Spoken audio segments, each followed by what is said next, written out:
In this episode of Man vs. Marriage, it is a live check-in. You won't believe it. Jeanne and I are going to do a live check-in. The last few we've had have gone a couple hours, but maybe this one will be able to condense. Who knows? Maybe we'll just do it for real. That'd be the point. We'll be right back after this.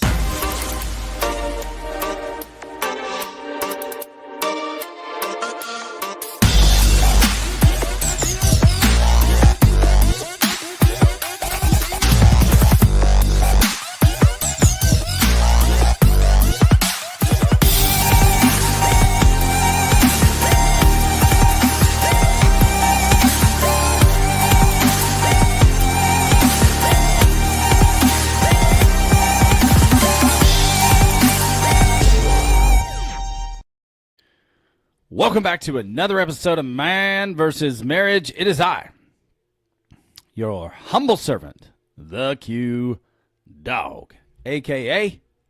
the Q Dog, a.k.a. everybody say it together, the Q Diggity Dog. Oh, you're not on camera. I guess you're not on camera yet, so people can still hear you. But I am live. Missed opportunity. I'm live in the Moran family studio with my lovely wife, Jeannie Moran, newly attributed Air Force mom. Is that what I should say? I don't know. You're an Air Force dad. Newly promoted Air Force mom. Honey, tell the people who you are and what you do. I'm your wife. I run the house, take care of the kids, and run up the bills. That's about it. Hey, getting the check-in started early, are we? Yeah. Very, very nice. All right, ladies and gentlemen, I am so excited to have you with us. We are live this week, which typically we release episodes every Monday at 3:15 a.m. on the audio. But this week, and here's the thing, I've committed not to do a show just to do a show because I respect our time and the audience more than that. Plus, I think when you're doing that, people can tell. So with that being said, I talked to Jeannie this week, and I said, what if we just do our check-in live, which we've already done a show. We've talked about the practical way of doing the check-in, and now we're just going to go ahead and do one. Now, there might be a few things that we cannot talk about live because they are very private, but if we do, we'll probably have to parse around that a little bit. You know, when you're a parent or things like that, there are just things that you're not going to put out there. But with that being said, we're going to do a check-in. And hey, I want to let you know I've already done one episode, and within this show, we do episodes within the episode, something that I've started this year. And so I endeavor this year and more often to share my faith with you because I believe that you were created for something great, that you have purpose. And what is it that drives me, compels me, calls me to believe that? Because of the foundation of my Christian faith, you know, that tells me that we were all created for a reason. So with that, you're going to see episodes that are called Inked Pastor. And that's because I have tattoos, and I'm a former pastor. And look, I'm your pastor here, if you so choose. Whether we're talking about marriage, whether we're talking about family famous and becoming famous in your own family, or we're talking about faith. And so with that, I created a logo for that because I create logos because it's what I like to do. And there it is. Yes, ladies and gentlemen, Inked Pastor. There's a couple of logos that will come along. I'm mainly going to use this because I'm going to rock it with some of my clothing lines, namely the Inked Pastor clothing line.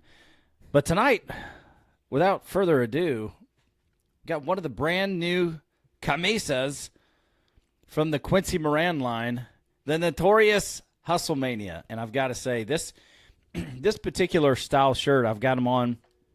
It'll either say Brute or Brawny Brute, and that is for the bodybuilding style shirt, the one that's big. It's loose. It's made for bigger body guys, so you can feel comfortable at the gym and not, go to grab a lat pull down and your belly show or your body show. Thank you to our awesome neighbor who takes care of our lawn. He is out there getting after it today at 6:35 p.m. live on a Friday night. This guy inspires me all the time. He is the fix-it-all man. He gets things done. And so with that, I want to make sure that you know as we get started here that you can email the show directly. And that email address is quincy@mvsmpodcast.com. So whether you're watching on Facebook, whether you're watching on YouTube, or even if you are, I'm considering doing an X account, the Pro, so we can broadcast there. Meh. No, I mean, it's where people go to get information, and why not seek to better people's lives and marriages there? I mean, why not do it? Anyway, or if you are listening to the audio podcast, we're going to get to this crap here really quick, but the link will be in the show notes to go check out quincymoran.com, and that's where you can email us, you can look at all the brand, the apparel that we put out there. And I'm asking you to share the show with all kinds of people that you know, anybody you think it would help, because that's what we're here to do. Without further ado, let's get into this. So here's the format. Used to, Jeannie and I, well, we've had a number of versions of this check-in, and we started it after we went to the one marriage conference, Dream Again, and they have a coffee talk, and Tony and Alicia do it differently than we do, but it works for them. It's tailored to them. And so over the years, that's what Jeannie and I have done with an on-again, off-again type routine. Would you agree? Mm-hmm. And the fact is that when we don't do our check-in, when we don't take the time intentionally to locate each other, Crap happens. That's what. Hey, you got in there. I was gonna say, how does that go for us? And I'm gonna tell you, whether we've been on vacation or we've been traveling over the last 7-ish weeks, every single week we've done a check-in. And look, it's not all sunshine and rainbows, pal, because some of the things we have to discuss are hard to discuss. But on this program, we teach you how to do that. And not only do we teach you how to do that, we live it. We still fail. And so we had a portion we had a version of it, I should say, where we would just say, okay, we're checking in. How are you? How are you? Okay, yeah, we're good. And then we'd probably get distracted. And then sometimes it wouldn't even happen. So this time, here's what we do. And I just want to give the Lord credit for giving this to me. Because if I'm asking Jeannie, how are you doing? Like if you ask anybody, ask your kids, how you doing? Fine. I mean, we got a guy that lives here, Hunter Moran. You ask him anything about how he's doing, and he's fine. And it's like, how was your day, Hunter? It's nighttime. Okay, well, what are we going to do about that? But really, it was like, okay, if we're going to be intentional, if we're going to ask each other questions, then it needs to be intentional, and it needs to be targeted to each aspect of our life. Now, look, that you may not need that. It might not be something that you want. Maybe your version is different. So eat the meat, spit out the bones, and take this and make a version for yourself. So what we're going to do now is I'm going to outline it. And what we tend to do is this. I'll just start with Jeannie, and I'll say, hey, how's Jeannie, the woman? And then we'll talk about how she is and how she's doing as a person, just Jeannie in general.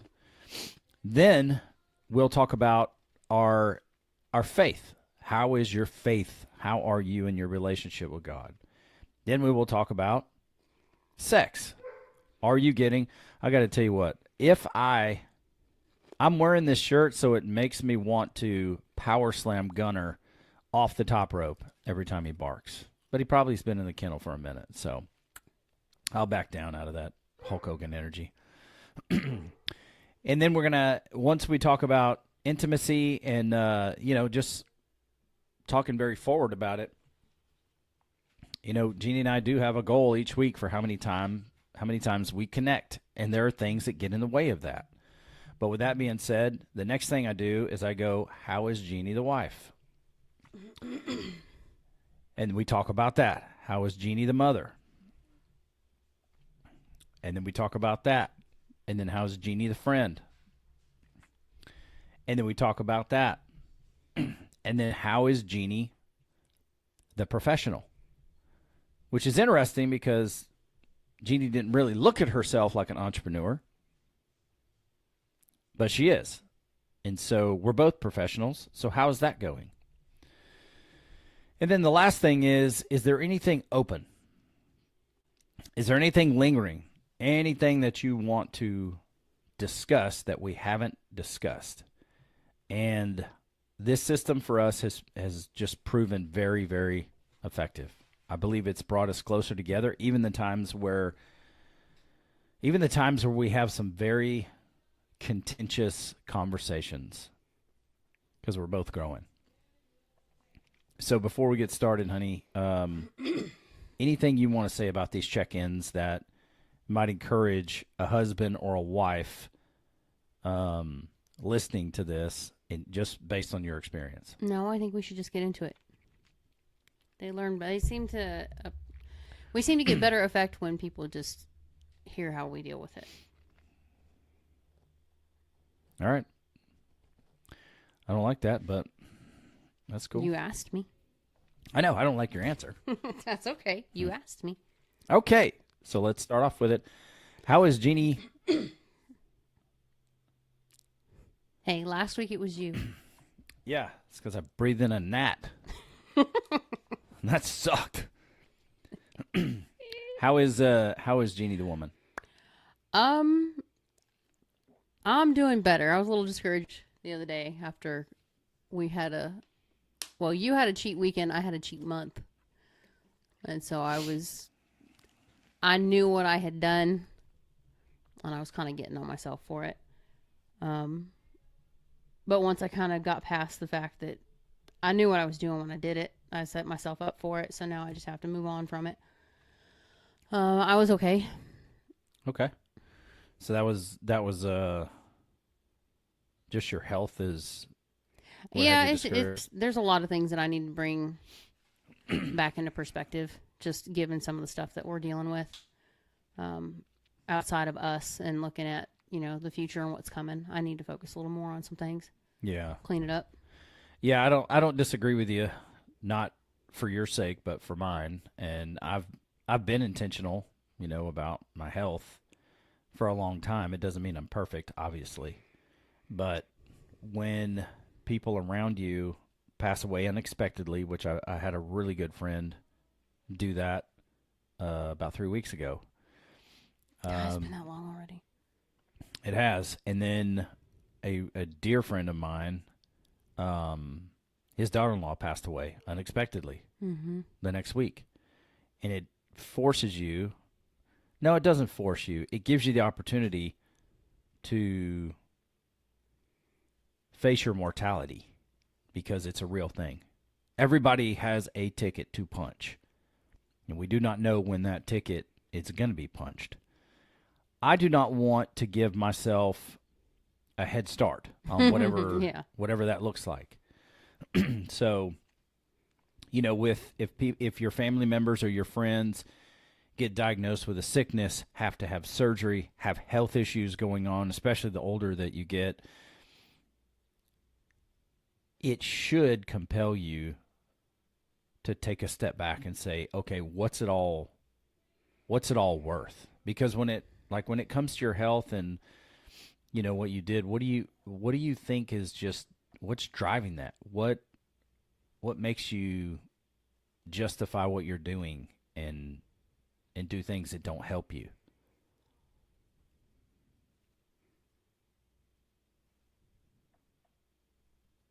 Are you asking me? Yeah, because I'm talking to you. In general, what makes me do those things? Yeah, I mean, have you ever taken the time to think about, like, I'll talk about my health. Since I had surgery, I'll definitely talk about mine as well. I'm a when it's my stress turn. eater. Most of my stuff is from stress or um, wanting to get rid of some anxiety. Usually that's when my eating habits go off the rails. As far as like working out and stuff like that, majority of that is just finding a place to put the right amount of time. Yeah, which is understandable. If you think about it, though, like stress eating, I've definitely had a dance with stress eating in my life. If you replace that with alcohol, what does that look like? That's why I don't replace it with alcohol, because I know what that looks like. I've already done it. If you replace it with drugs, what does that look like? I haven't done that one, but I don't want to find out. Yeah. And then, so I mean, ultimately, it's all kind of in the same category. I'm not like coming down on you or condemning you. I'm just telling you where my mindset has been, and that I want to step back into the driver's seat of my own health, because I did get discouraged for a while. But so how's your faith? Doing good. Excellent. Anything you want to elaborate on, or? Not on the mic, no. Okay. So how is Jeannie the wife? I'm good. We've had a long week this week, and we're getting ready to step into another one. So, you had a lot more time on the road this week, and then, if I'm not mistaken, Monday you're going to be heading out for another long week out. Nope. I'm home every day next week. Oh, that got shifted? It did. Cool. That makes things a little easier. It does. Especially since next week is the week before Mo takes off. So this is our last week at home before we got to drop her off. And then thankfully she only got to be there for a couple days. Then we get her for the weekend. But then she's gone for... Oh, I need to take a day off, don't I? She'll be leaving right after the 4th, like for a while. Mm-hmm. So, but as far as the wife goes, I think all things considered, we knew what was coming. So we were kind of prepared for not having time together. I just used the time that would normally be our time to do things that were a priority to you. So when you came home, it wasn't the same connection, but it was something that I knew would make you feel better. Well, it really did. Nothing replaces our sexual it's connection. It's nothing physical, but... guys. I cleaned the bathroom and I cleaned the bedroom. That's all I did. Yeah, I was going to say nothing replaces our sexy time. No, but it was just we didn't have a lot of time on the phone this time because your trip put you in a position where you just didn't have active time to call and be on the phone. Normally, when you're away, we'll spend at least 30 minutes or so on the phone, but there are some nights that it's just between the kid's schedule and your schedule and my schedule, we don't always get that time to at least talk and kind of debrief the day. And, it still doesn't replace the intimate time, but the conversation helps to kind of shorten the distance, so to speak. Yeah. So it was a little bit of a hiccup, but we've got so much going on. And the week before, last 2 weeks before, we had vacation time together, and then when we got back, it was like we were home for 2 days, we were gone for 3 days. So we had drive time and things like that. So I think we did okay. It's definitely not our normal intimate time, but I think we did okay with it. Good. I'm not mad about it. We'll say that. Yeah. Well, what about obviously intimacy? I don't imagine you got enough this week since No, but I purposed for myself that I knew it wasn't going to be. Mm-hmm. So TMI, but we made time before you had to leave town to make sure that we spent enough time together, that we had, any deep conversations that needed to be had were had before you left. So there's nothing lingering before you go. Yeah. So I think we did fine with that. I think we maneuvered it a lot better than we have been, 2 months ago. I agree. And why do you think that is? We're taking the time to check in and talk about it. Yeah, I agree. And then Jeannie, the mother. I know that's quite a conversation, but This one's been, I don't know, this week has been a little bit better. There were a couple things that happened this week that I think one of our daughters learned that although I do not regularly attend a church and I am not doing what she sees other people doing, her mama's not as disconnected as she thinks she is. And I was able to redirect her path on some things that were not healthy for her, not good for her.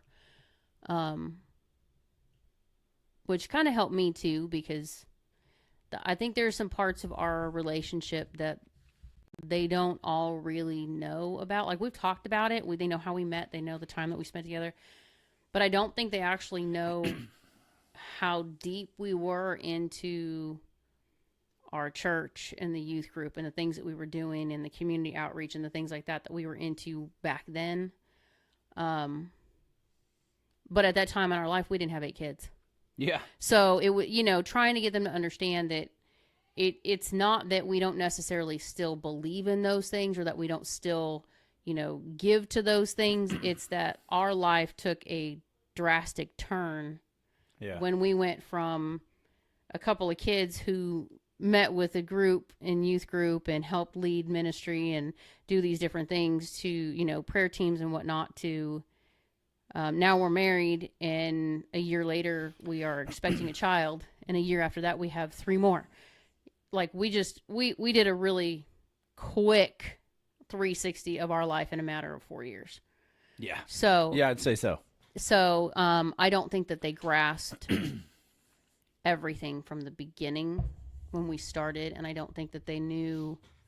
I know this one in particular did not know about my habits at the time.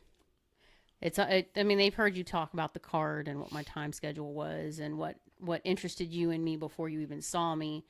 But they don't know.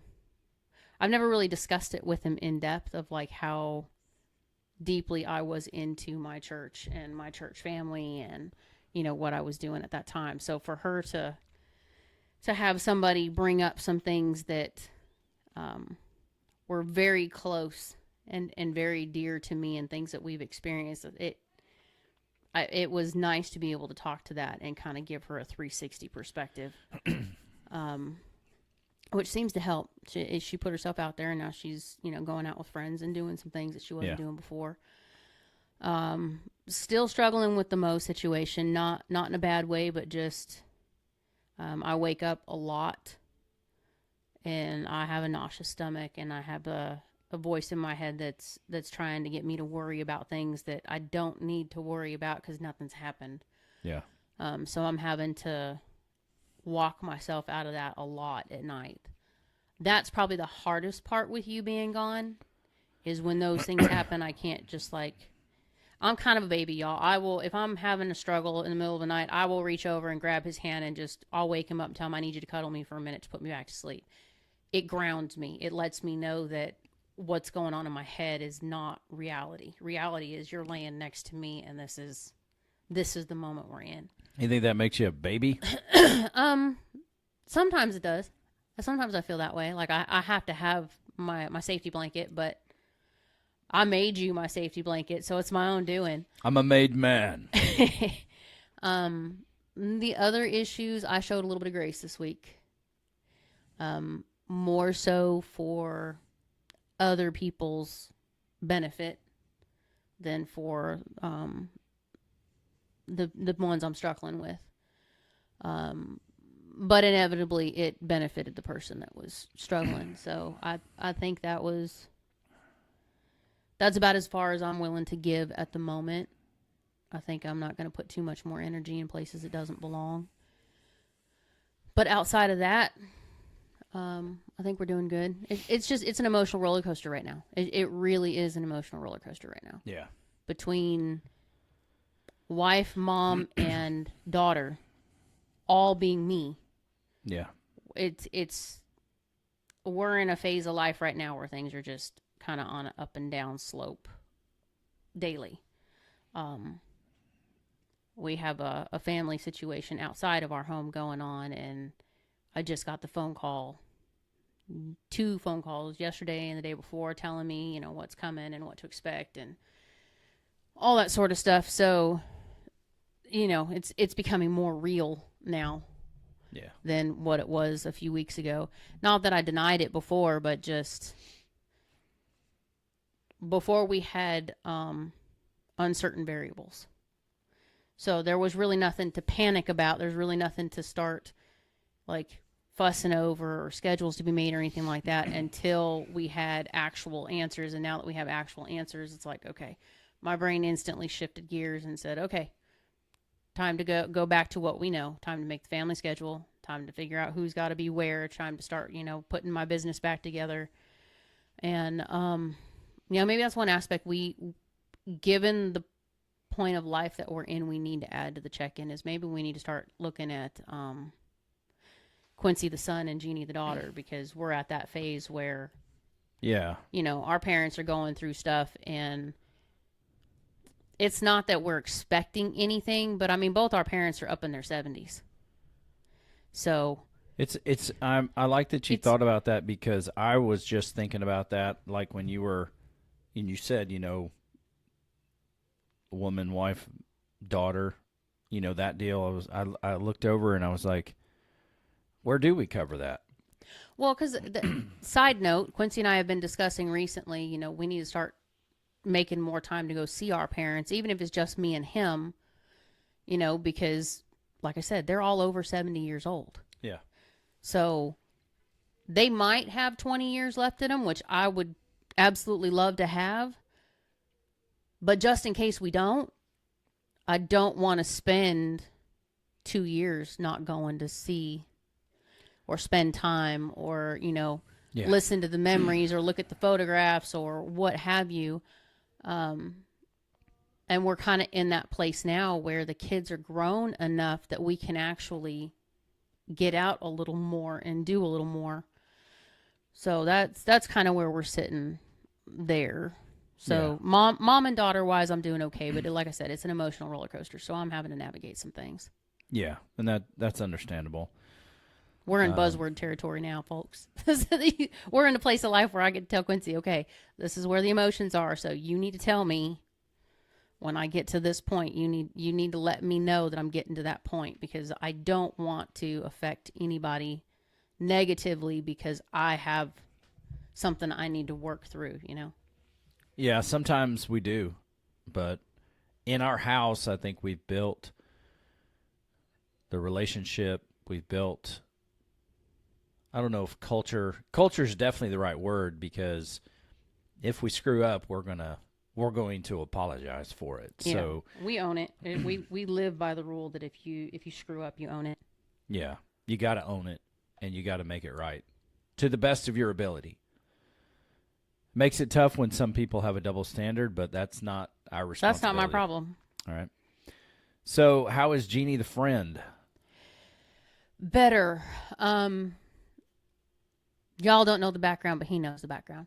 So that's all that matters for me in this conversation. I made some phone calls this week that helped me kind of, for lack of a better term, delegate some parts of my friendship, to say this area is someplace I need to put a boundary on. And since we're all so close, I need you to step up in this spot for me with this group, because I'm not in a position emotionally where I can handle this.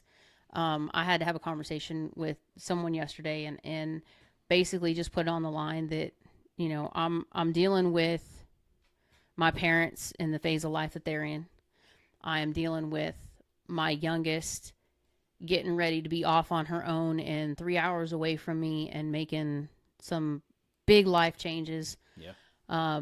We got a couple of hard hits, finding out that there's some financial responsibilities that we were unaware of.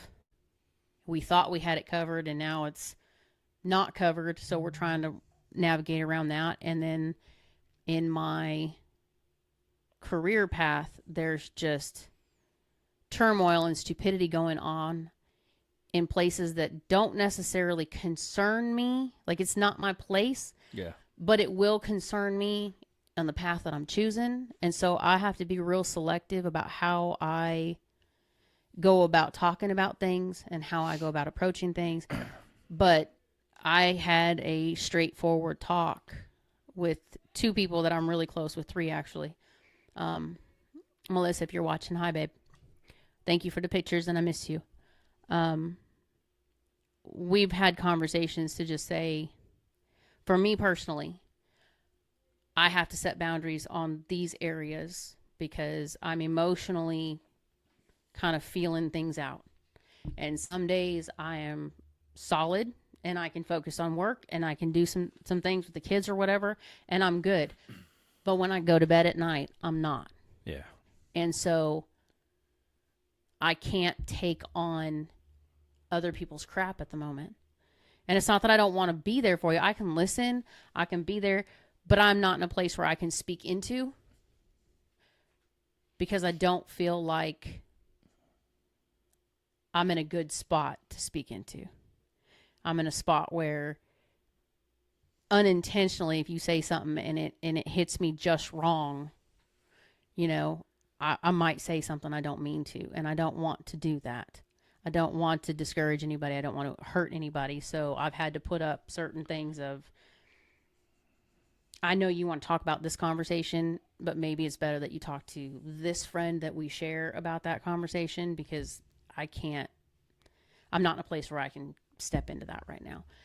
Thankfully, the people I'm talking about are pretty understanding with that situation, because they know majority. I mean, I have maybe one hand I can count all the people that are close enough to me that they actually know exactly what's going on. And these three are all in the same position, that they're three of the five that are close enough to me to say, okay, you know, they're not taking it personal. They're going to take a step back, whatever. Yeah. So I just had to make some new boundaries. That's all it is. I had to give myself time to process through what I need to go through and let them know, you know, I gave two of them permission. Buzzword me. If I'm doing this and you catch it and you know it's out of character for me, call me on it. I need to know, because that's not my intention, but I need to know. And if it is my intention and I am mad about it, I will tell you when you buzzword me, no, that's exactly what I meant. Yeah. But I gave permission, which I don't normally do. You're usually the only person that I give that to. So I gave permission to two people to say, if I'm not being me, I need you to say something. So we'll see where it goes. Well, that's good. I mean, you know, you had some struggles in that area and trying to find your way and how to navigate some things. So I still am, but having somebody else that I could say, look, this is the area that I think you are better equipped to handle, and this is the area that I'm better equipped to handle right now. When I get to that place, I can step back into it. But for right now, I'm not in a good spot for that. And I don't want it to come across as I'm being bitchy about something. You know what I mean? Yeah, I got you. So I don't know. I guess the best way to look at it, and I know it's friendship, but I guess the way I look at it is like with your job, when you're working with somebody and you're partnering, and let's say there's three of you working with one big customer, and it's like, okay, I'm going to focus on this side, you're going to focus on this side, and you're going to focus on this side, and then we're all going to collectively come together, and we're all going to pitch it at the same time. We're all going to work through whatever it is at the same time. But then you're not taking everything onto yourself. And if there's a crap situation in part A and you're in charge of part B, it's not necessarily your load to take on the whole thing. You can help with A and C. Does that make sense? So instead of having all three parts being your own responsibility, you're kind of able to go, okay, well, I guess I could say his name. He wouldn't care. But let's say you're having a conversation with somebody in a certain business and you could be like, you know what? Adam is better at this than I am. You're better at discussing these things than I am. You have a little bit more finesse in this area. So why don't you take point on this. Yeah. And then if there's something that speaks to you in the conversation, that's when you say, okay. And he doesn't have a problem with you doing that, but it just takes it off of your chest to say, I don't want to screw it up. I don't want to hurt somebody. I don't want to mess anything up that could affect these other people. You know what I mean? That's kind of how I took it. I took some of your notes and I applied it to this situation. Okay. I mean, it sounds to me, ultimately what you're saying is there's a lot of rawness in where you are in this part of the journey, and you don't want to say something that's going to, I mean, it could be true, but you don't want to say something that could damage. It could come out wrong. It might be true, but Correct. I could scathe somebody without intending to scathe somebody. Because it's a punch emotionally just from where you're at. So Yeah. I think many of us can understand that. And there have been times where I've had to announce just to the family that my attitude is horrible and I'm working on it. So, forgive me, and I'm going to try to not intentionally hurt people. And I mean, you don't want to hurt people anyway. No. So that's good on you. Can I get one of those deals over there? Pink or green? Pink. Always pink. It's closer to red. Thank you. All right. Well, as an author of 4 books, 4 novels, and some very high aspirations as an entrepreneur, how is Jeannie the professional? This week's probably been one of my better weeks. Mentally and emotionally, for business aspect, this has been a better week.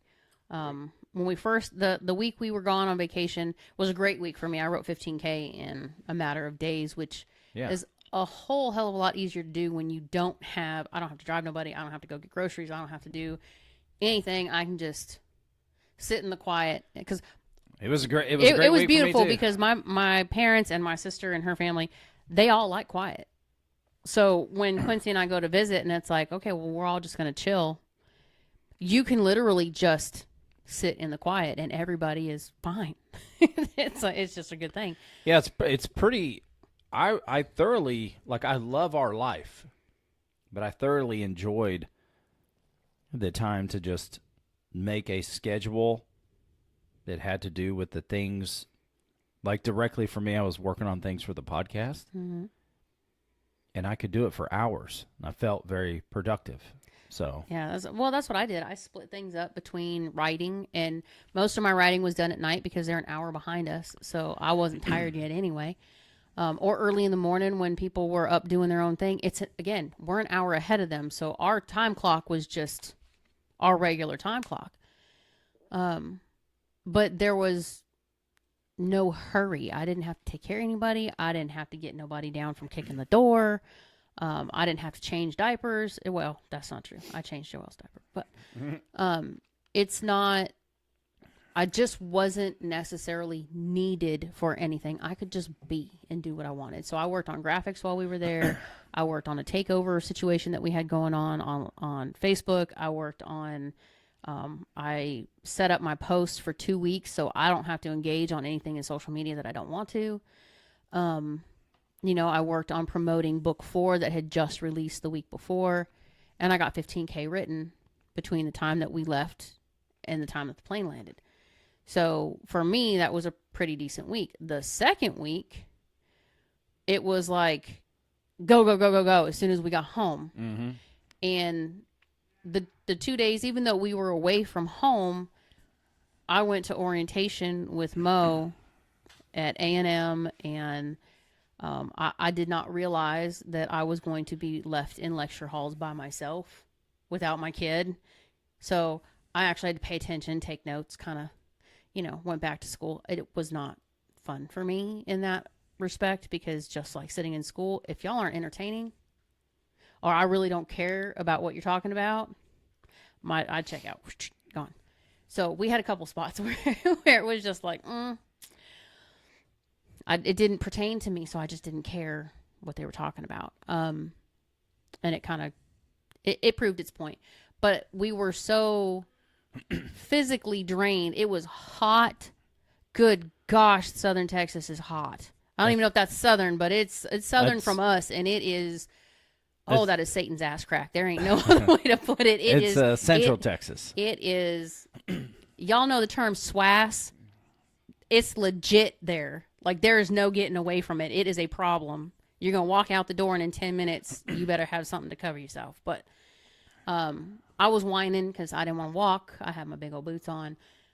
It was outside was miserable. Inside, we were great. Air conditioners kicking. It's 65 degrees inside. We were good. But at night, there was no, like, normally when we go out of town, there's a lot of conversation between the two of us, and there's, like, you know, kind of getting into the seriousness or the importance of things that were happening that day or what we were doing or what we learned. We did talk through things with Mo, but I didn't get the opportunity to, like, talk through things with you. Mm-hmm. We had to do that at check-in time when we got home. So I was tired. I was holding on to emotions. I was holding on to, you know, physically being tired from walking and all the things that we did. So I didn't get any writing done for 7 days, which for me is something that after my last book release, I was like, I cannot do this again. I cannot put this. Yeah. But I had to come to terms with, but we agreed that family's first. I have to put where I'm needed the most as priority. And for right now, Mo needs me the most for her situation and what's going on. So yeah. I had to talk myself through accepting grace on that. This week, which I kicked myself because I was worried that, you know, I wasn't getting enough done. The sales weren't where I want them to be. They're still not exactly where I want them to be, but they're doing better than they have been the last 2 months. And I just, something came up between me and Mo, and it's a financial thing. And my thought process was, if I could just make a little bit more, I could do that for her. And it wouldn't really, it's not a big deal. It's not a lot. It's just a little something, but it's enough that it would help her not feel like she has to do everything by herself. And so I started looking at schedules. I started looking at, Quincy and I had a conversation about, we have to do a calendar talk. Calendar talk for us right now persists of drill weekends, college schedules, work schedules, your schedule, my schedule. So I worked through that this week. I got everybody figured out except you. And then the other 2 kids who are going to junior college just got their schedule situated this week for me too, so I can put those together. But professionally, that helped me to decide and figure out what my writing schedule will be. Yeah. And I got with the person who works with me the most and said, okay, give me your dates for where these things need to happen and what we're going to do. And so she gave me her dates. So I have her dates written down, but I have a second set of dates that are earlier than hers for myself. Yeah. Because I have an end goal that I want to get to by the end of 2026. So I was able to kind of lay out the new series that I want to create. There's 2 of them that coincide. I have the current series that needs to continue to grow, and it has a branch off. But it helped me to kind of, I don't know, I just gained some momentum this week and was like, okay, these are things that I need to do. This is the business plan that I'm looking at, and I'm only looking at the 2 years. I'm looking from now to 2027. This is what I want to do between now and 2027. Mm-hmm. And I actually put it to paper this time, so that's great. I've got a little different perspective on where I'm going and what I want to do and how I want to do it. Financially, I don't know where that's going to come from, but if I put in the work, I'm sure that part will take care of itself. Yeah. Kind of goes along with what we talked about today. about being a killer. Seriously. I mean, not physically murdering anybody. Well, no, but the difference now is here's the part that gets me with being an author. When you first get started, you're looking for anybody to help you, guide you, show you anything. You're willing to learn, period. And there are some people who are extremely valuable and helpful, and there are some people who are helpful as long as there's something in it for them. Mm-hmm. And there are people who are helpful as long as there is a monetary value to them. And we got burned in 5 years' time. We got burned a bunch. Made some mistakes. But had I not made those mistakes, had I not learned what I did, seeing some of the things that are happening now in the book world, when I see those names pop up or I see those situations come up, I know now to just walk away. Don't get involved. Don't touch it. Don't deal with it. Walk away. Stay in your lane. Do what you want to do. Don't get into anything that puts me in somebody else's trend. Because I'm not doing it to follow what other people are doing. It's not that I don't want to learn, but you can learn both ways. You can learn the good stuff, and you can learn the what not to do stuff. Well, both of those lessons are important. Exactly. And right now I'm in a place where I think I've finally figured out who I am as an author, like what I want to write, where I want to go with it, how I want my characters to be. And it's not that I'm coming down on anybody or anything like that. I don't have anything against anybody in this particular industry. I really just don't.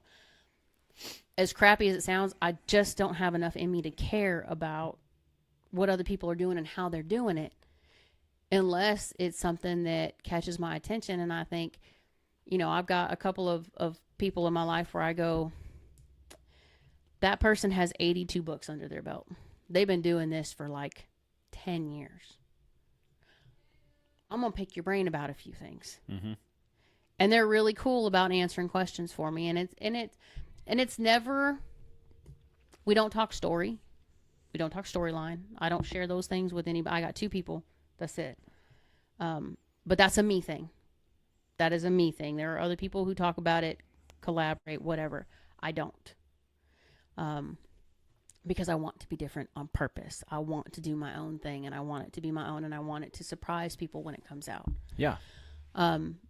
But I do have these people that have a backlist that is far greater than mine, and I will ask them, hey, look, which one of these 2 designs do you think would be better on swag?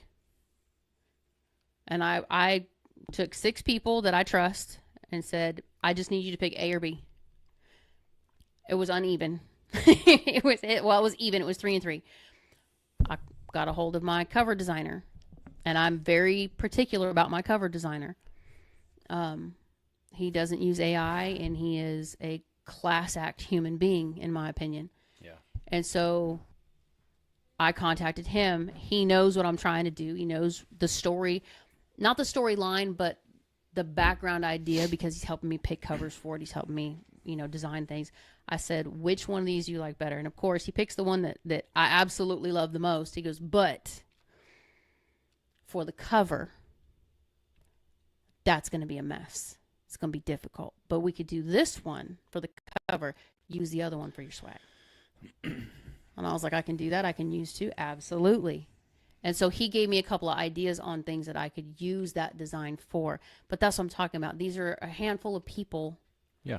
That rather than just cutting it back, don't use that one, use this one. This is all you got to do. This, and this. They're not like that. They give me an open opinion. They give me honest answers. They will tell me if I'm doing something. They're like, ooh, I wouldn't have made that choice. But they will step back and say, but I'm not you. It might work for you. I don't know. And if they think it won't, they will give me an alternative to say, okay, if this doesn't work, why don't you look at this? And if it doesn't work and you start looking this direction, call me and I'll help you figure it out.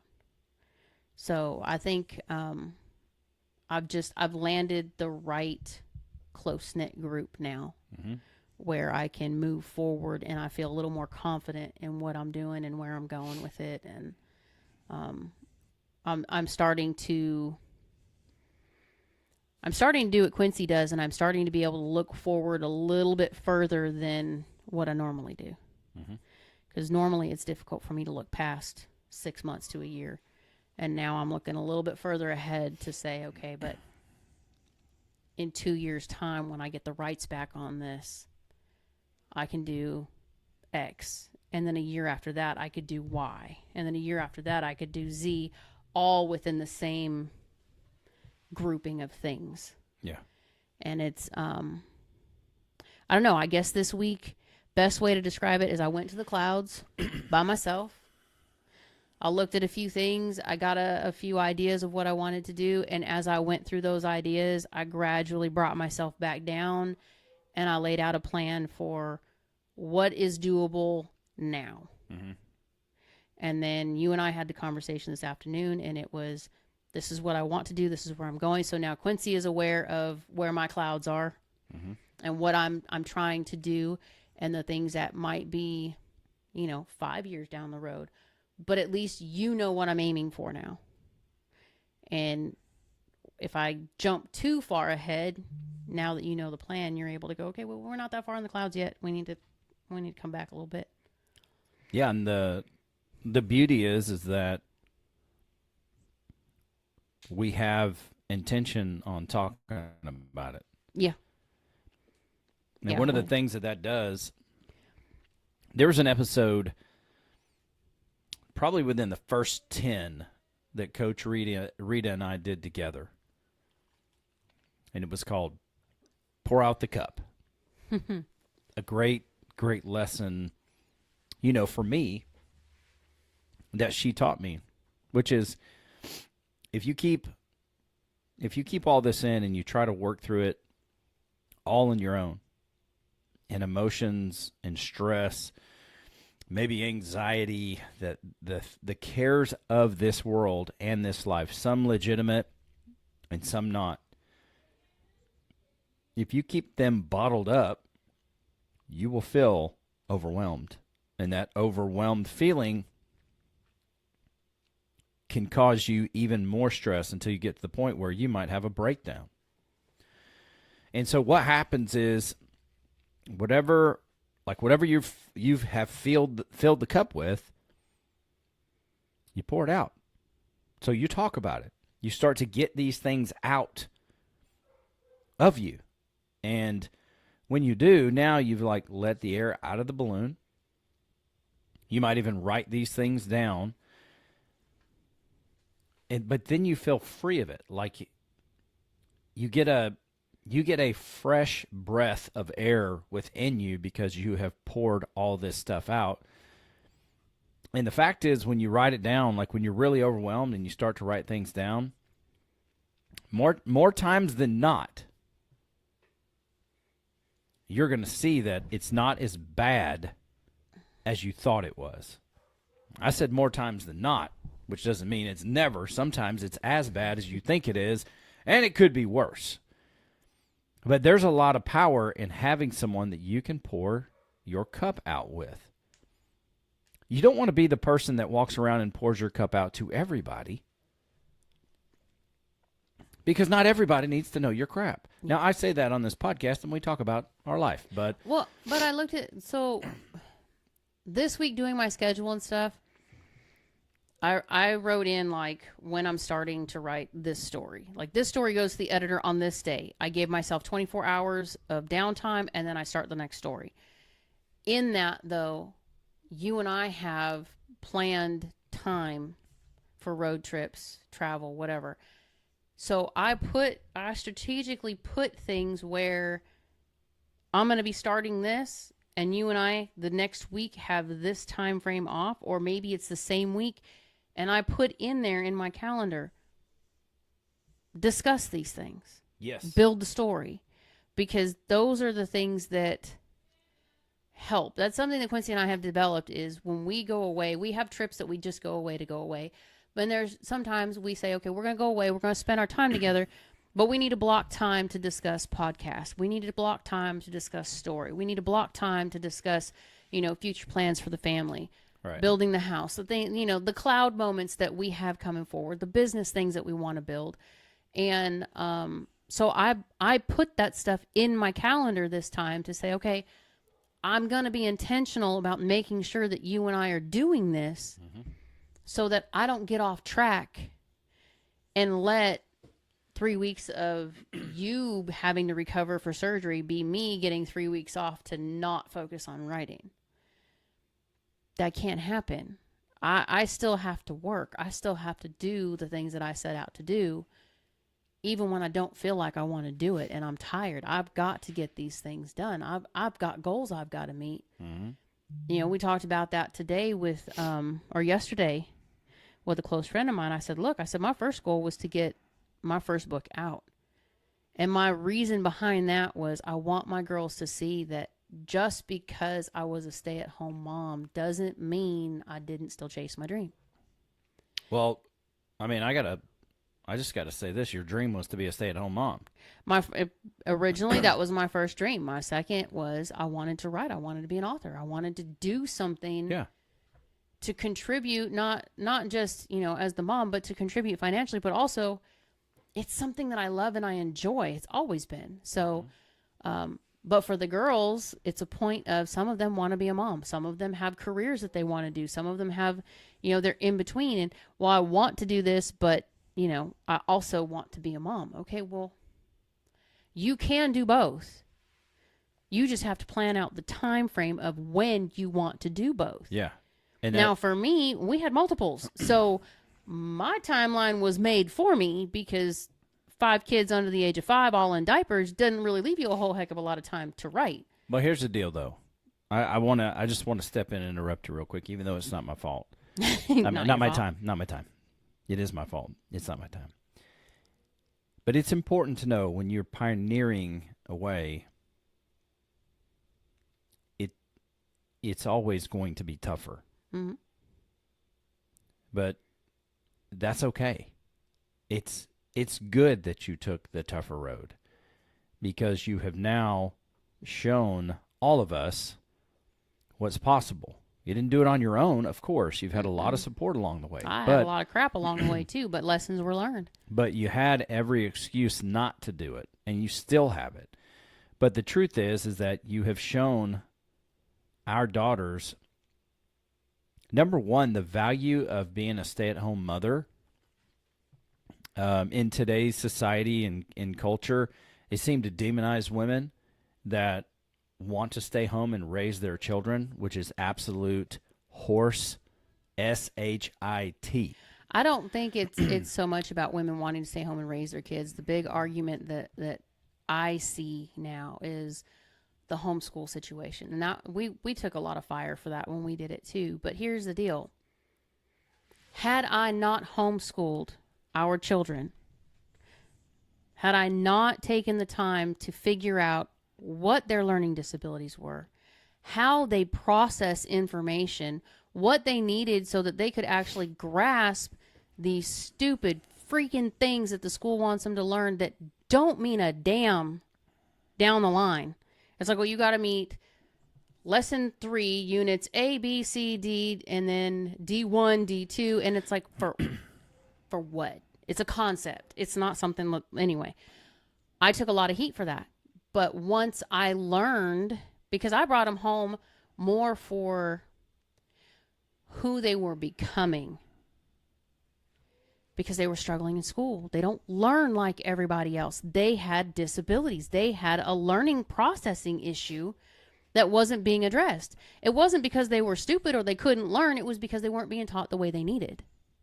Okay. So bringing them home and putting that together and learning for myself, this one loves music and she processes everything audibly. So when we read out loud. When we test, she couldn't do multiplication on paper, could not pass that damn test on paper. So they failed her. But I knew how she processed. I said, give it to her orally. She passed every damn one of them. It's how they learn. People nowadays think that everybody needs to either learn the same, or they want so many variations that they cater to every little freaking thing, and they don't think you can do it at home. You're not qualified. You're not a teacher. You don't have a degree. You don't have this. I didn't. But you know what I have a degree in? All 8 children. I know who they are. I know when they're lying to me. I know when they're sick. I know when they're struggling. I know when they're happy and it's genuine. Why? Because I stayed home and I studied my children. I was the one they came to at the end of every single day because Daddy was at work. I was the one that woke up with them every morning and got them off to do what they needed to do because Daddy had to go to work. There is a value in being a mom. I'm not saying there's anything wrong with people who go to work, but don't devalue something you haven't done. It's not fair. Okay. Well, I mean, you and I might disagree, and it doesn't matter to me if we do or not, but I Off do. topic. No, I think that there, for a number of years, has been a lot of pressure put on women to work outside of the home to find their value. When I foresee, if it's in your heart and it's something that you want to do, to stay home and raise your family, it is awesome. And it's in my mind, it's more important than working outside of the home because you're spending the time to invest yourself and your values into your children. And whether they go to school or they're homeschooled, I think both options can be successful. We did both, and they did great. But if you're, if you want to go to work, then go to work. I'm good with that. But if you want to be a stay-at-home mother, there's an extreme amount of value in that as well. And it's not just as simple as sitting around doing nothing. Oh Lord, no. There's a lot there are many different things that go into being a stay-at-home mom. So I have seen that somewhat devalued. If you haven't, I've never been a mother and I've never been a stay-at-home mom, but I just didn't care enough about people's opinions when it came to that. Maybe not, but that's just where I'll stand on it. There was and you hear women say it, kind of like you said, I'm just no, that's one of the things that is utmost honorable. As parents, you make sacrifices anyway. But when you think about what you invested in our children and our family, and also that without you, I couldn't go and do what I do for our family. It's a very, very valuable thing that you've done as being a stay-at-home mom, not to mention it was your dream to be that. Mm-hmm. Now, if you are a woman and a mother and you want to go work and utilize other means of, raising your children during the day, it's your child. Do your thing. Mm-hmm. There were many teachers at my school that sacrificed their time so that I could get my education at school. Because somebody has to be watching their children until they get into school. Mm-hmm. So no disrespect there either. If you want to be a professional, be a professional. But being a stay-at-home mother is also being a professional. Fair. In my opinion. But this whole thing was just, I wanted to get goal 1 done, and I did. And in the process of goal 1, you and I built goal 2. Mm-hmm. And this month I met goal 2. So now it was still hard. There were still challenges, and they see that. But they also see that I hit goal 2. Now we're going on to goal 3. And I still have Hunter and Kiki. I still have the responsibilities at home. I still have the responsibilities as a wife.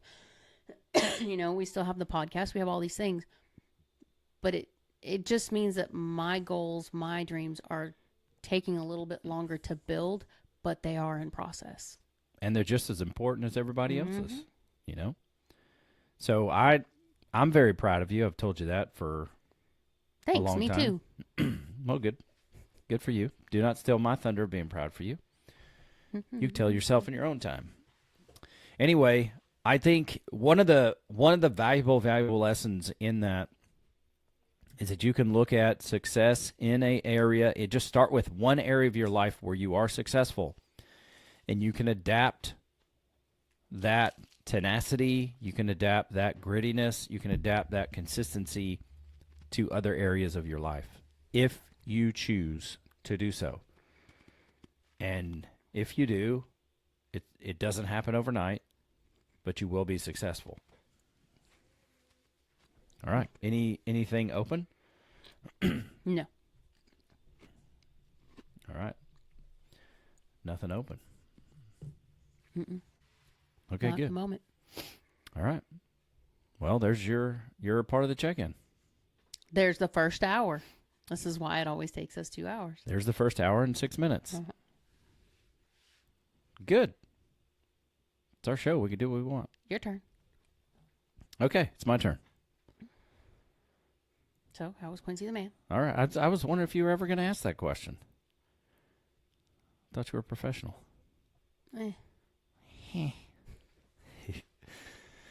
Quincy the man is doing well. There are some areas in my life where I've really had to have a come to Jesus moment, and one of those is my health. Because like I'd been struggling to get my last, let me do the math, say 25 to 30 pounds off.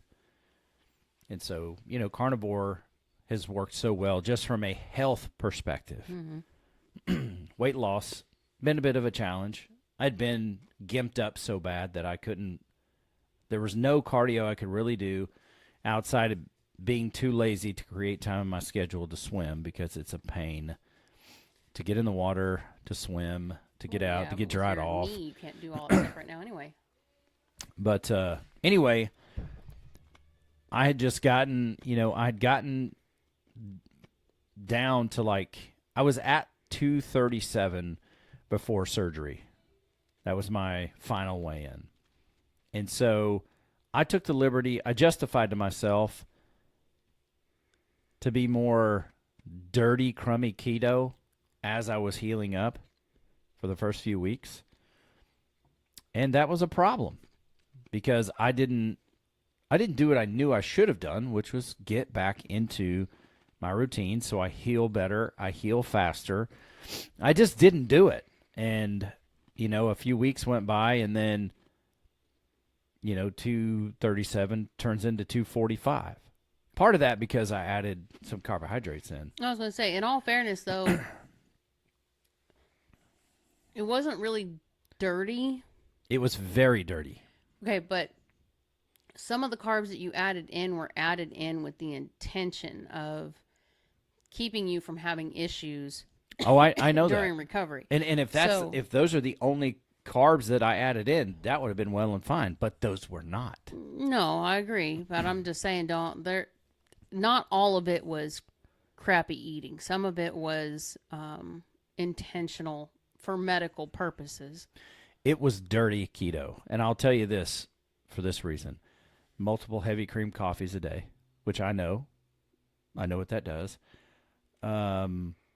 Plenty of sugar-free candy, those chocolate candies that are sugar-free. They're not even keto. So I ate plenty of those. Those keto desserts, like, the processed cookies and things of that nature, hammer down on those. I wasn't really thinking about all that stuff because I didn't see as much as you did. It was like a couple here, a couple there. So maybe there was more to it than what I was paying attention to. There was. I mean, that's how they all got gone. Well, you had some help.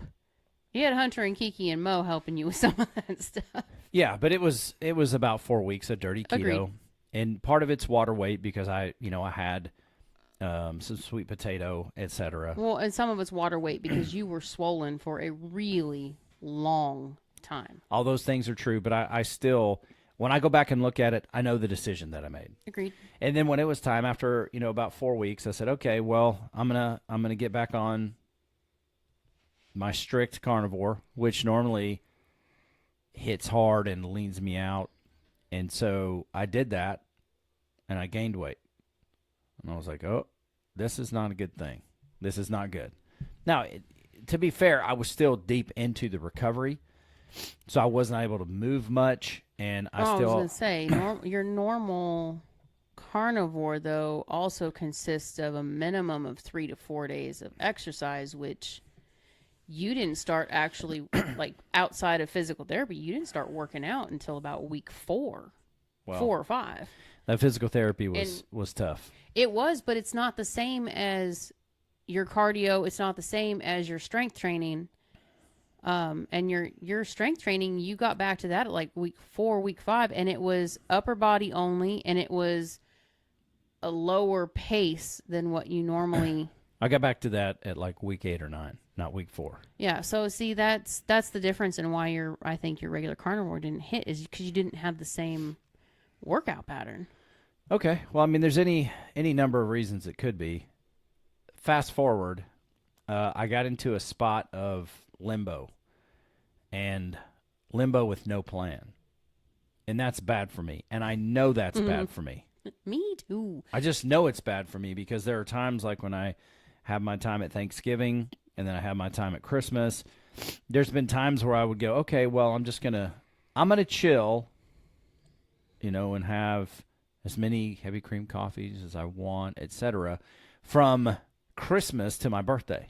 And I know what that does. And I'm not intentional. I've done that before.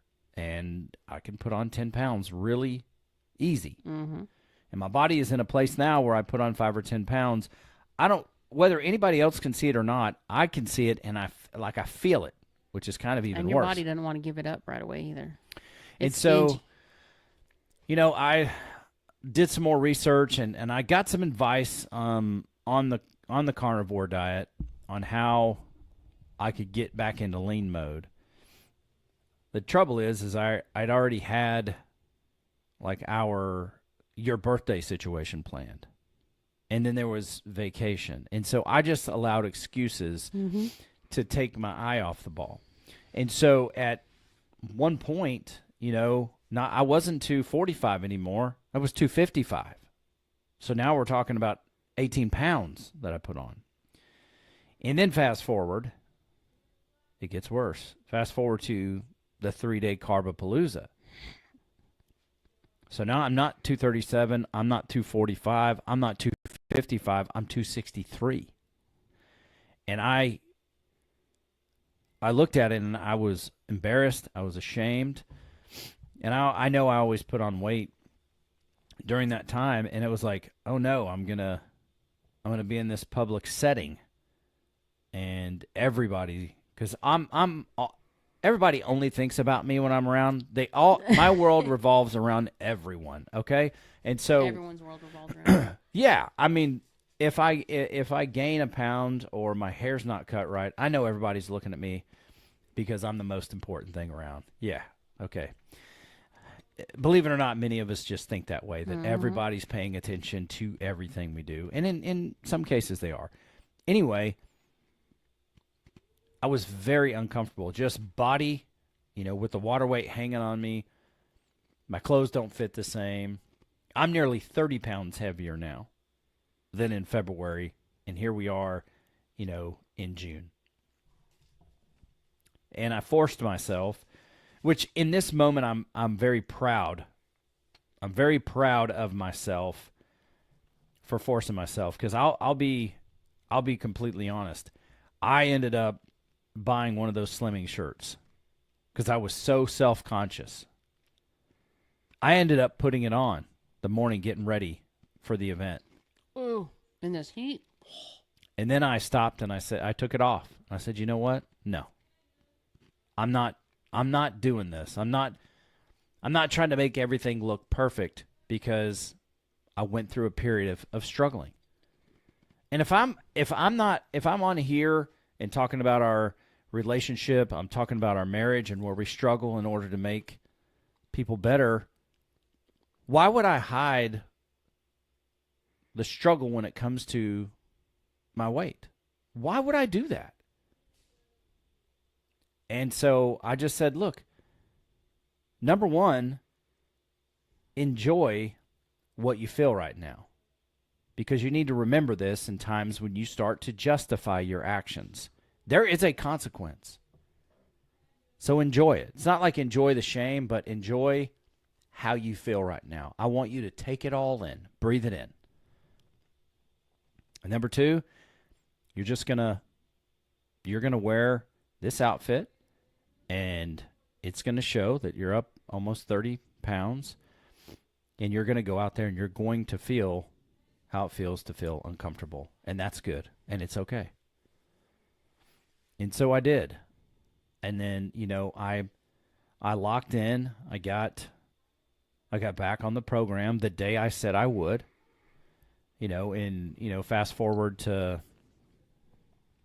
5 days later, 9 of those pounds are gone. And so that's a little bit faster than I'm used to when it comes to getting rid of water weight. Yeah. And I appreciated that. But if I'm ever truly going to get to that destination, when Josh and I did Moran Brothers, the closest I ever got, and I look back at my body and see visually what it looked like, and then visually or physically how I felt, like finally for the first time in my adult life ever, I felt comfortable in my own skin. I still picked out all the imperfections, but I have it on video so I can go back and look and say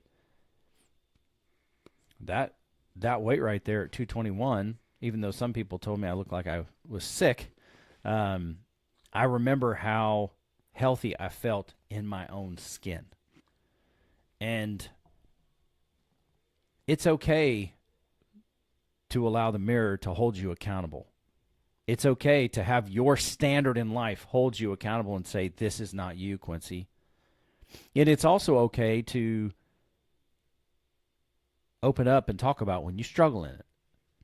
And I was struggling. And so it's like, I'm not going to hide this struggle anymore.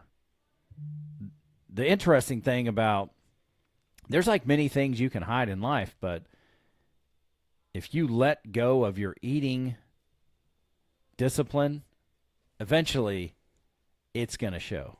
Easier to hide it in the winter because you can wear a jacket all the time.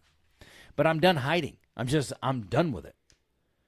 So whatever it looks like, where I've even considered maybe throwing some health episodes in here, because maybe there is somebody that has gotten lackadaisical or justified why you are not living the standard.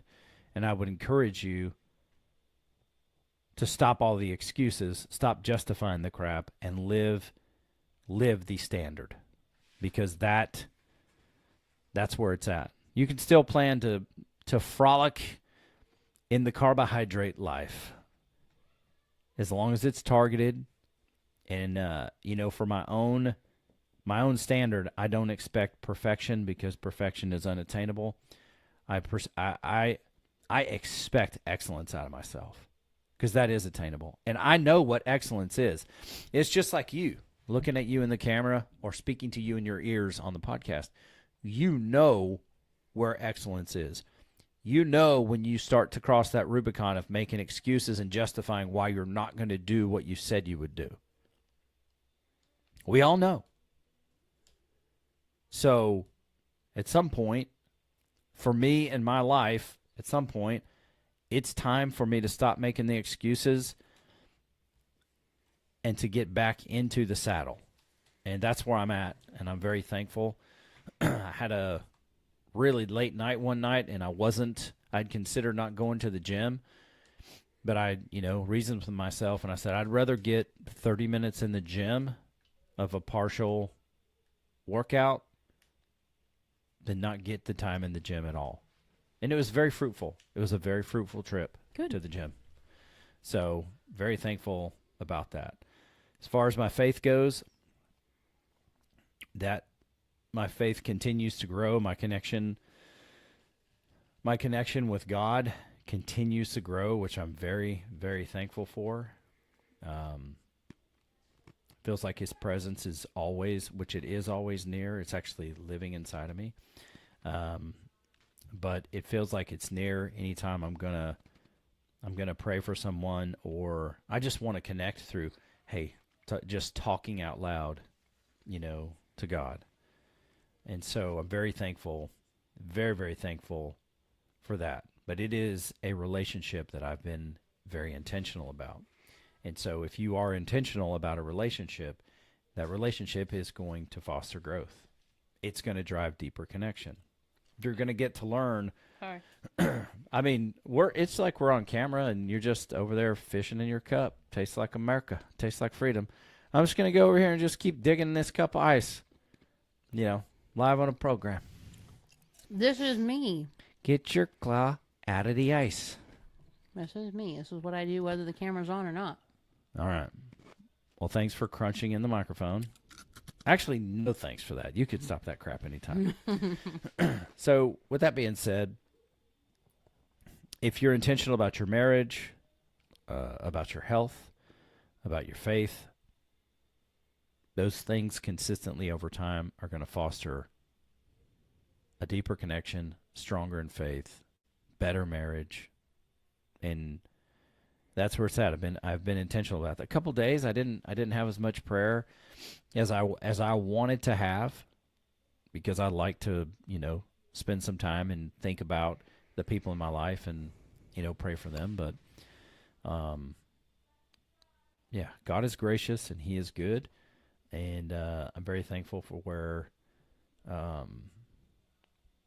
where my faith is at this particular time. And Lord, my faith needs to be at an all-time high with the many circumstances that surround us. Yeah. Not just our family, but our friends, my friends, and other family members, So, yeah, that those parts check in well. Quincy the husband? Quincy the husband is doing very well. The one caveat is finances. That's still a rough situation for me, that there's no need at this present moment to say anything. I said everything I wanted to say. Ooh, sorry. Oh, don't worry. It's just it was my knee. I didn't do it on purpose. Yeah, I got the yoga ball. I'm not even on the yoga ball right now. Well, maybe if you were, you wouldn't have hit this very professional desk we call a table. Shut up. How you doing, husband? It's doing okay. No, I said everything I needed to say there, and I expect we'll revisit it. But with that caveat, as husband, I'm doing really well, and I appreciate where our relationship is, and that it's not idle, it's growing. And, I'm very thankful for that. Intimacy-wise, because I know that's the next question that's coming. No, we didn't get enough sex this week. But it's impossible for us to get enough sex with each other And we're 8 hours apart. when we're 5 hours apart, or wherever I was in that process. But because we talked about it, because we know what the process is, and we talked about what was going to happen when we got home, even though we had to rain check, I was so done. I know. That was the... If you didn't rain check, I was going to rain check. I figured you were going to, because you came to the door and you were like this. Your smiley face pajamas would have been frowning, buddy. They would. Would. You could just tell. I mean, I went in. I sat up. A friend of ours came to visit, so I sat up with her for maybe 30 minutes, and we were kind of planning out the weekend and what was going on. By the time I got to the room, there wasn't even like, hey, I'm coming to bed. I'll be there. You were out. Yeah. Straight up out. I even said, I even told you, all right, I'm going to go change my clothes. I'll be coming to bed in just a minute. And I laid down. And I think the only time you actually woke up is when I said, can I have my spot? And you woke up enough to give me my spot, and then you went right back out. I wasn't sleeping at that time. I was just out. Yeah. Like I wasn't in sleep. I just couldn't afford to have my eyes open anymore. Yeah. And I just needed to lay there. Well, your breathing was like you were just done. And Yeah. it was noticeable. So but that's fine. We kind of knew with how late, because originally your ETA was supposed to have been at like 8:30 in the evening. The first ETA said 9:36. And then somehow it got to like 11:38 Well, before you pulled in. So I just kind of, I knew when you got past the 9:30 mark, I kind of knew that you were going to be coming in exhausted. so on the way down, I went, because of this new eating plan, barbecue joints are my best friend because they always have turkey and they always have chicken breast. Mm. So, and you can buy it by the pound. So it works out well. You see them eyes light up? Yes. And so I went to a Swadley's, not the one we typically go to, but I went to a Swadley's. I didn't take into account that the Thunder were playing last night for the NBA championship. And I don't even know if that was the thing, but at this particular Swadley's, which I think I've been there once or twice, it's a great Swadley's. I love them all. I know I'm biased. I went in there, and it was a madhouse. I looked around, and plus it was on Bible study, so I said, I'll be back in 10 minutes. I went inside instead of going through the drive-thru so I didn't have to sit and wait. I was like, I'll just go inside. All they got to do is slice turkey and chicken and give it to me. And it was busy. I mean, I've never seen a Swadley so busy. And so I was like, wow. So I was proud of the staff because they were working their tail off. So I finally got up to order, and I was like, okay, well, I had to use the restroom anyway. Kill two birds with one stone. I'll go. I'll come back. I probably stood there for over 35, 40 minutes until they asked me about pickles. They said, Quincy? I was like, oh, good. Because at this time, I'm listening to Bible study, but I can't engage because it's too loud and I'm distracted. So that wasn't the time. He was just asking me about pickles and I want any barbecue sauce. So I got out of the truck, and we had been on Bible study for about 10 minutes. Bible study's about an hour. I got back in the truck, and it was like, all right, that's great. We're going to have Bible study again this X amount of time. And so that cost me an hour. So now instead of 9:36, I'm at 10:36. And then I had to stop again. And by the time I got, down on through Texas, when it got to the 46-minute mark, I was done. I was like, do I need to stop again?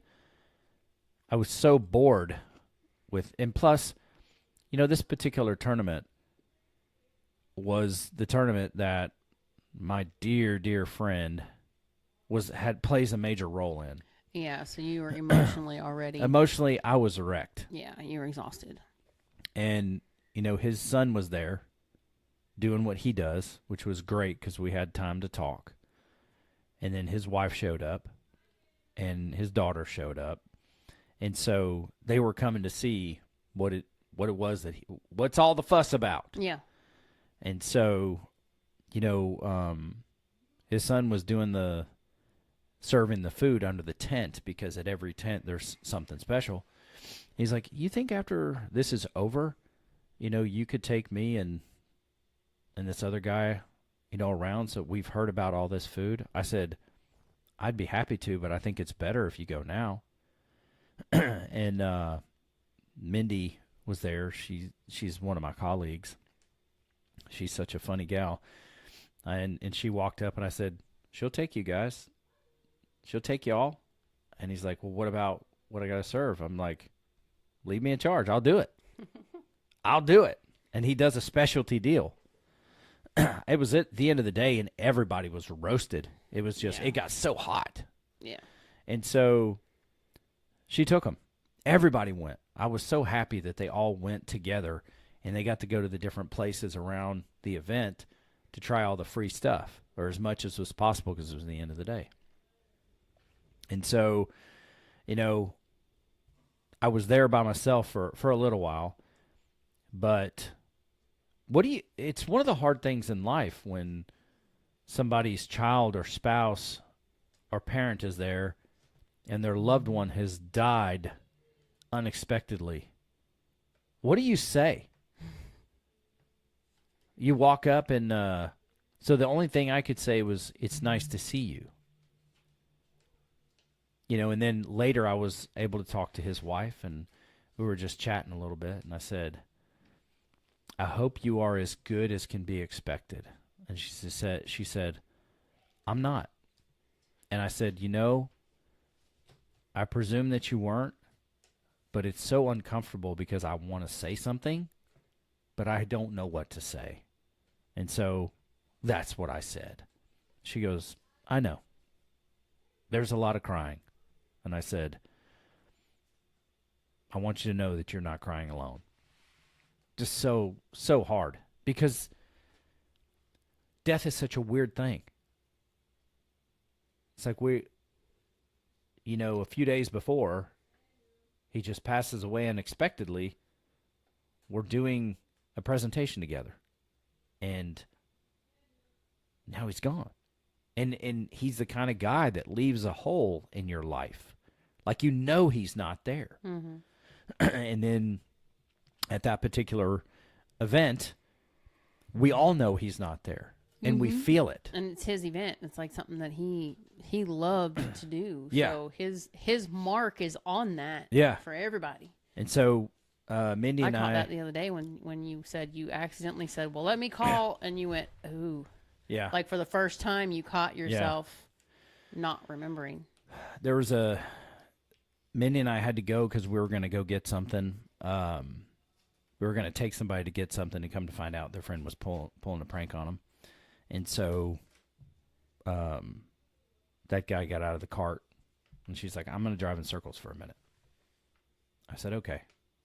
And she was like, the breeze is nice.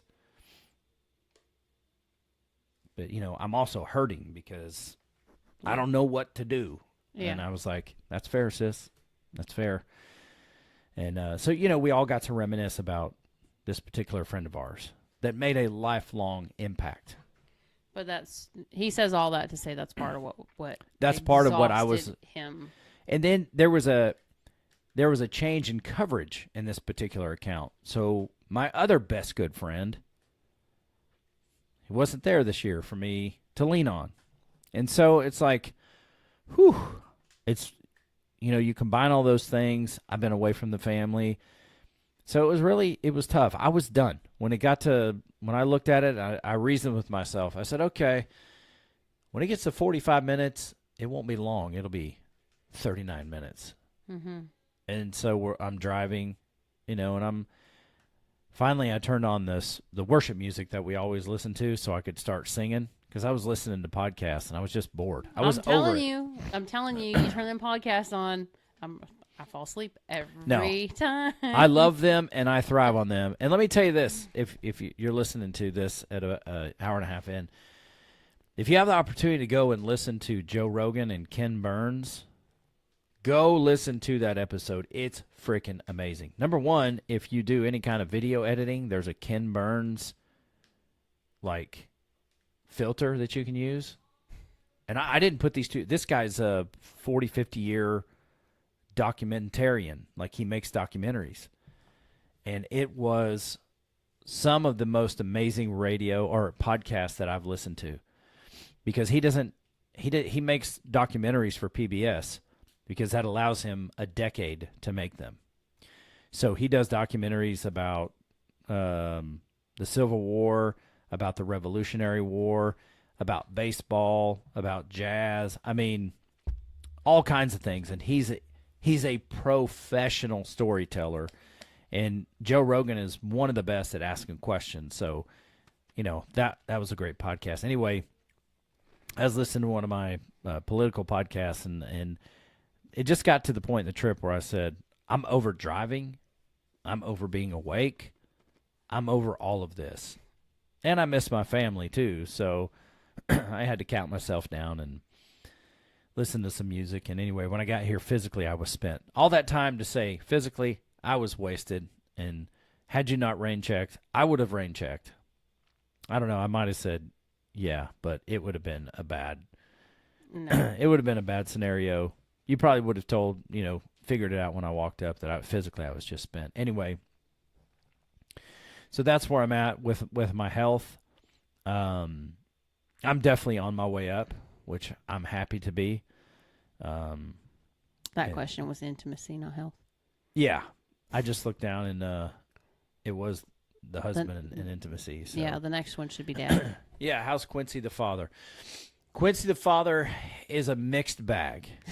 And Safe way to put it. And I say that because, you're right over there, Shivered. herky torky. I shivered. I have that effect on you. Different kind of shiver. Let's get back to intimacy. Anyway, as a dad, I'm really good, like really good. There's some areas, with a relationship, maybe two, with the kids where we're not on the best of terms right now. And that's a challenge for me because I love my people. But I've got to see the right way forward. And I have to stick to our values, and I have to stick to our house rules. And I'm not going to waver.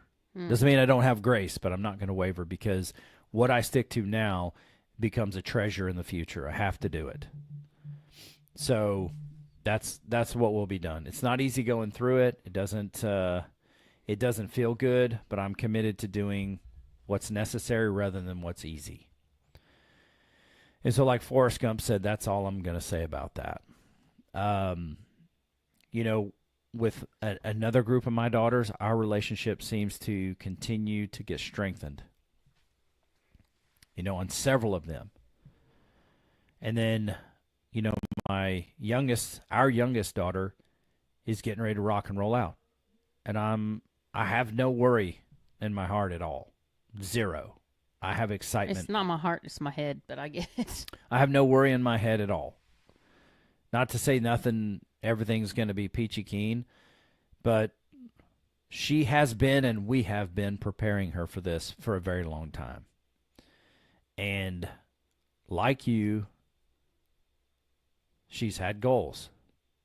And she's worked very hard and had a lot of support, but the majority of the work has been done by her.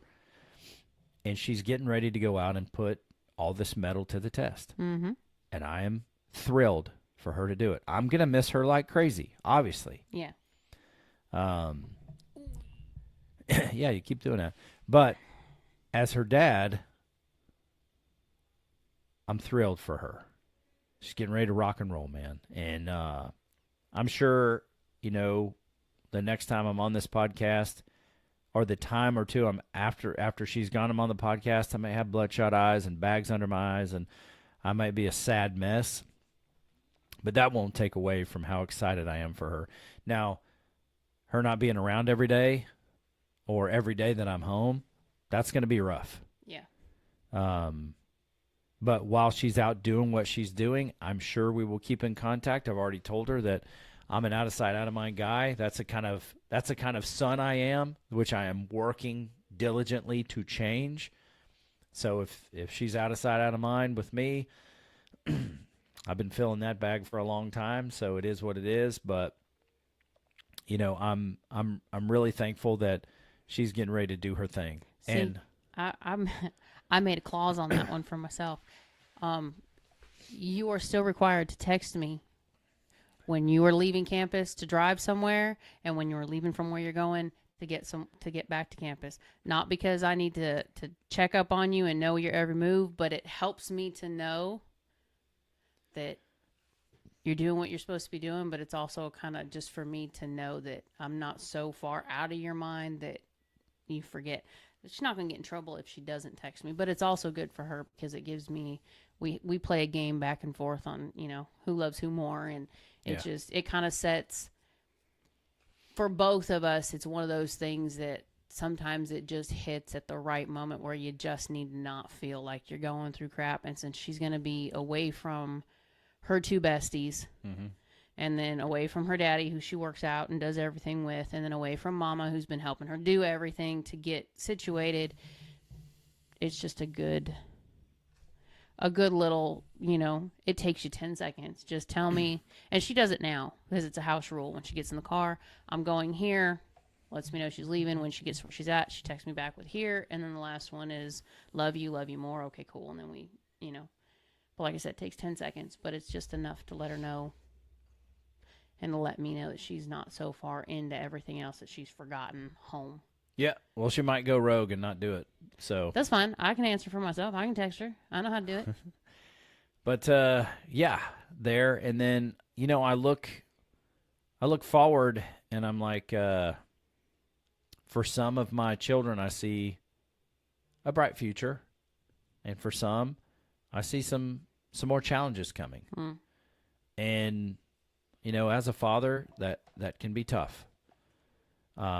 Especially when you have children that that have plenty of talent and skill,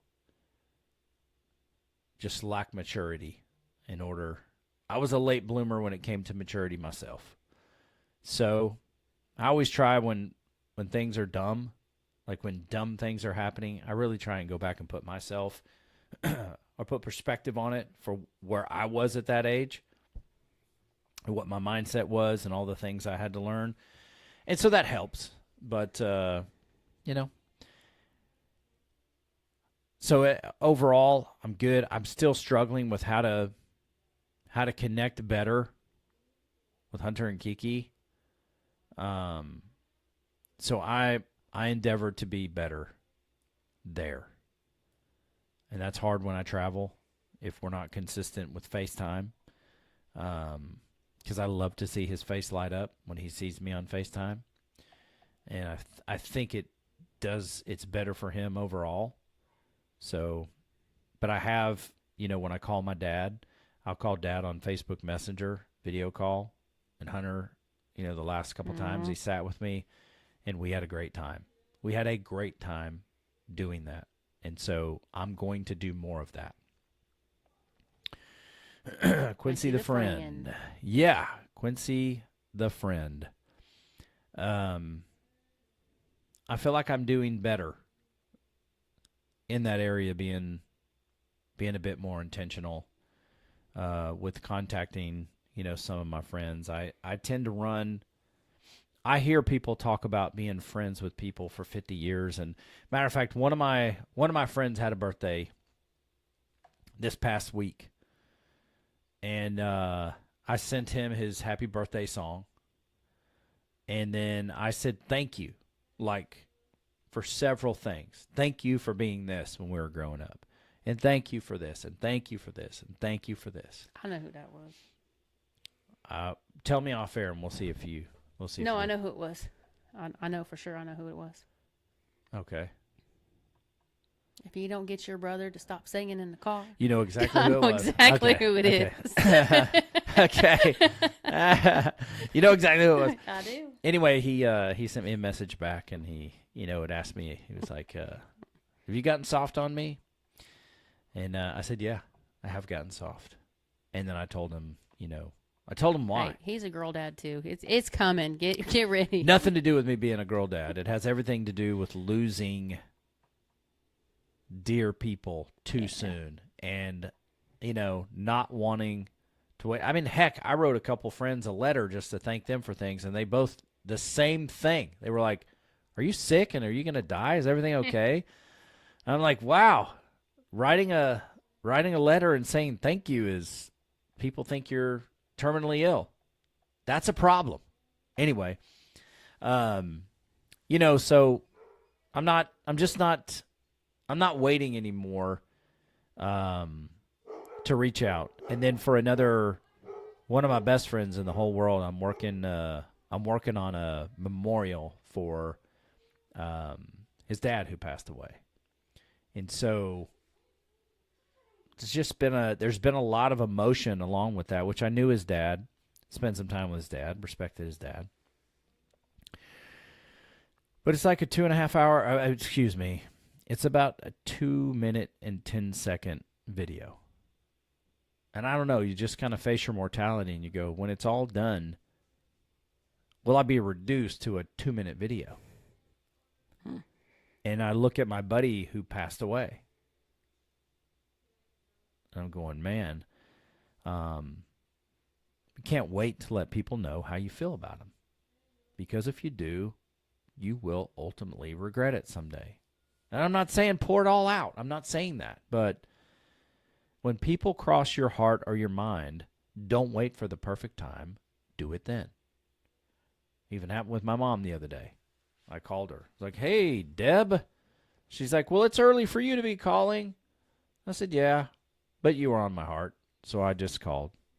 And rather than wait for the perfect time and the perfect time doesn't show up, I just called. We got to talk for 5 or 6 minutes.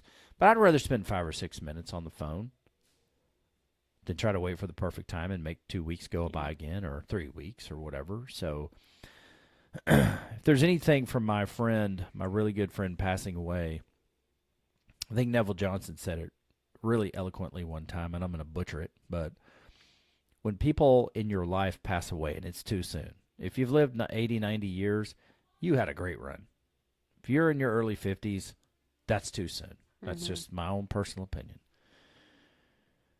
But when somebody does pass away and it is too soon, how can you look at that life they lived, even the death, as a seed?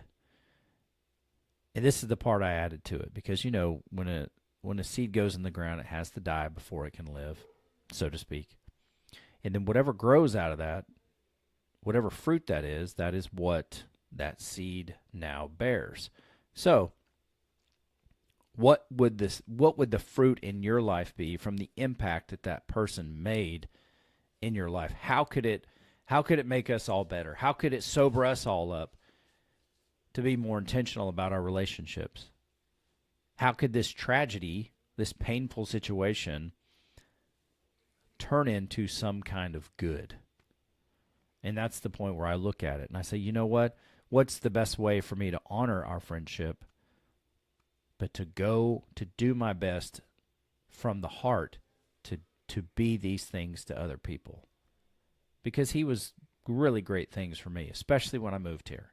Right away. He took me in right away. And that's not something that I'm willing to take for granted. So if it's within my power and it doesn't cross a boundary, I'm going to help my friends, because I have gone too far in the past, and neglected my family. And, unless it's a dire emergency, I won't do that, but I will make myself available to help my friends, and some of these friends are my family members too. And I love them dearly. And so, I just appreciate them. And so as a friend, I've made some progress there at being a better friend. Quincy, the professional. Yeah. Twofold professional in the 9 to 5. Just really had, half of last week and part of this week have just had the overwhelming feeling that I'm failing. I've never been more successful, but I have the feeling that I'm failing for some reason. And so I presumed that if I was having that feeling, maybe it's not my own, maybe it's someone else, or maybe it is my own, because that's what's driving me to dig deeper and to go further. And so I, had a talk with a few people and, kind of shared that a little bit, and really just had to settle within myself that I'm going to continue to do what's gotten me to this place to be successful, because it works. And much like I wrote down for you, is that I don't follow the trend, I am the trend. And I want to set that. I want to set that as a standard, regardless of what other people are doing. I'm always do my best to be teachable. So I was able to get together with some colleagues and to teach and to coach a little bit, if you will, or mentor a little bit, if you will. And I loved it. Shocker. Yeah. Shocking.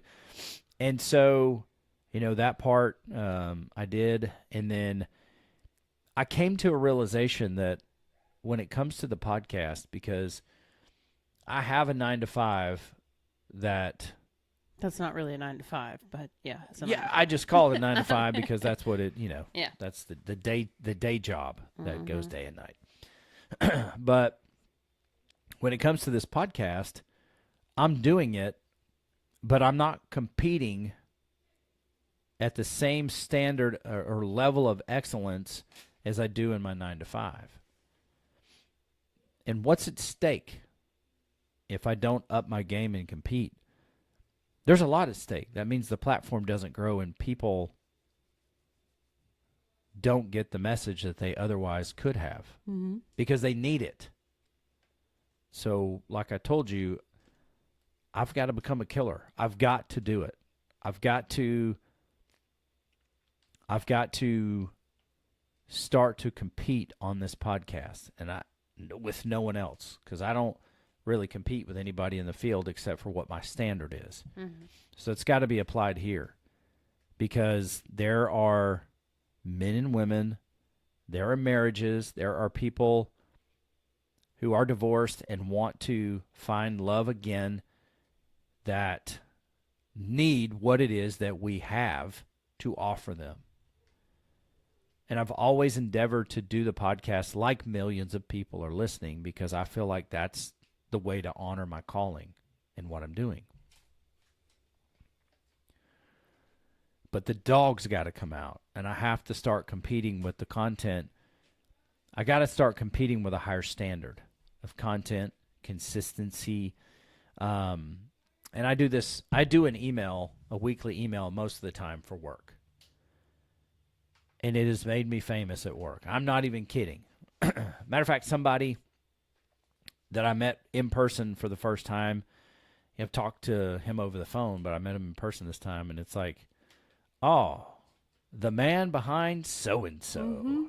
I was just thinking that. He's like, that thing is famous. He goes, I wonder if you sit around and smoke weed and get high and write that stuff, because I have no idea how you come up with it.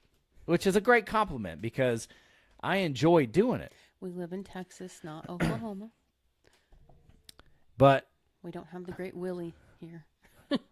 Isn't Willie Nelson from Texas? He is, but he don't live here. It doesn't mean Willie ain't smoking weed in Texas. Anyway, I'm not an advocate for smoking weed. He's drinking it now. But anyway. I bet he is. But I should be writing some stuff for the podcast like that. I should be doing some short, engaging, funny, hilarious, and meaningful videos for the podcast. But I have this thing in me where I wait for the perfect time. Mm-hmm. And when you wait for the perfect time, that's procrastination. You're putting it off. So I've got to up my standard. Because right now, audio-wise, we get a decent amount of downloads. But that means we're only reaching so many people with the message that your relationship can be as good as you want it to be. And so I don't know what the divorce rate is right now, but there's no way to quantify, I guess, no true way to quantify how many people are in their relationship and they feel alone and disconnected.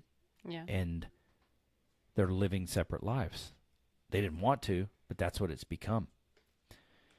And so in order for us to get this platform grown, in order for us to put these marriage conferences together where people come and sit with us and we talk about relationships, in order for me to get the book out, I've got to compete with a different standard. And so I live with an author, so I should be able to look at what that author does and get my butt in gear.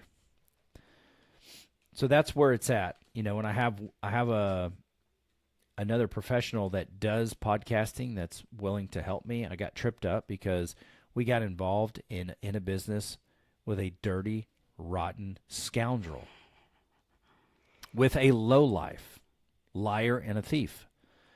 And, it compromised us in a few ways.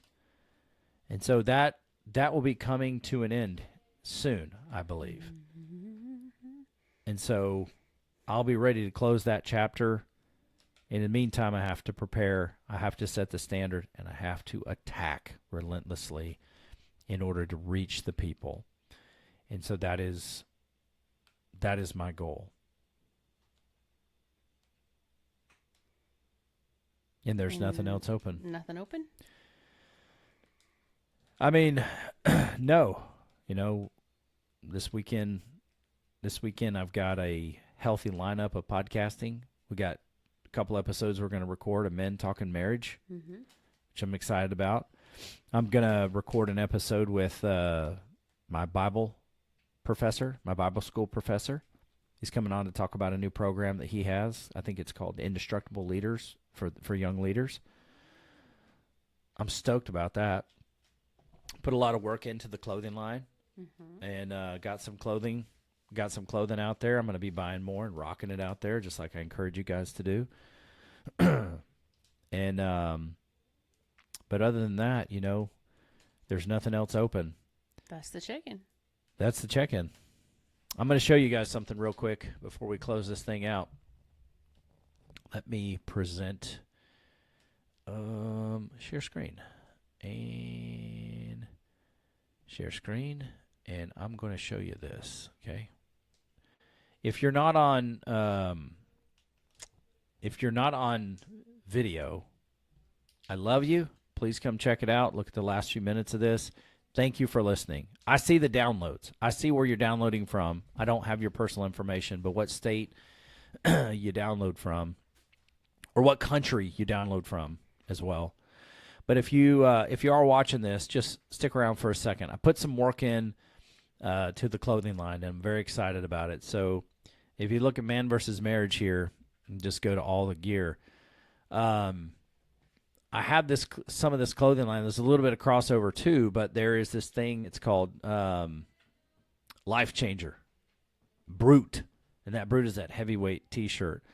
But it's got this design, which is now's the time to change your life, and who you are is not who you have to be. It's got that really cool, line on it. On the back, as you can see, it has the Man versus Marriage, just that flagship logo. That's pretty dope. And then I did a Family Famous crossover. And it says right here, it says excellence over perfection.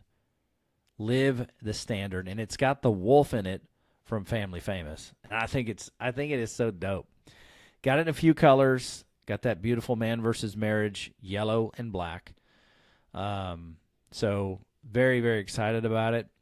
And I've also got it in like those soft tees that are more form-fitting, but I've got them in the Brute, what I call the Brute, which is more like a bodybuilder T-shirt that you can take and wear to the gym.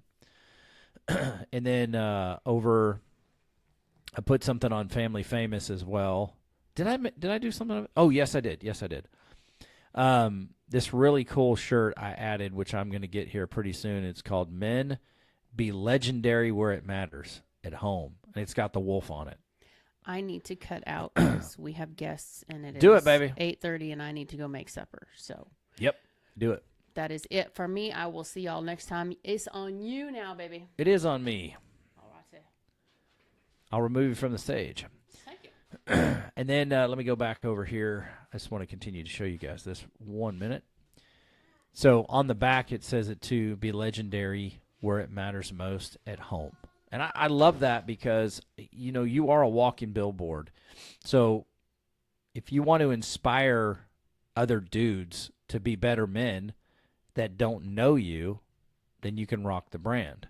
And we've got some Family Famous stuff there, which you guys aren't totally familiar with yet, but you will be as time goes on.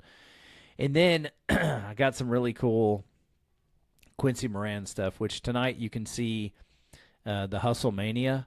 I've got the Quincy brand logo, but who gives a rip about that because I'm not famous, which is not a big deal. But I like the logo, so I put the shirt up there. But I'm really excited about this old school style shirt, and it says, "Not born ready, built ready." A little retro action there, which I think is really cool. And then it's got the Quincy logo on the back. Another one which looks very similar, to the Man versus Marriage. It's "Now is the time to change your life." But that's for QuincyMoran.com. It's got the globe. So I'm calling you all to change your life. And that is it. So if you would go, go to QuincyMoran.com. You can click on apparel. And, I would love for you to pick something up. Not because I'm going to make a couple bucks on it, but because when I go out into public and I'm wearing this clothing line, I can tell that people are still reading the billboard. They're still reading your shirt. And so it means a great deal to me because people ask me quite often about this Man versus Marriage thing. And that's where you can share your testimony about what this program has done for you. Not what Quincy Moran has done for you, but if you found the program, I believe it's by the grace of God. And what I've gone through,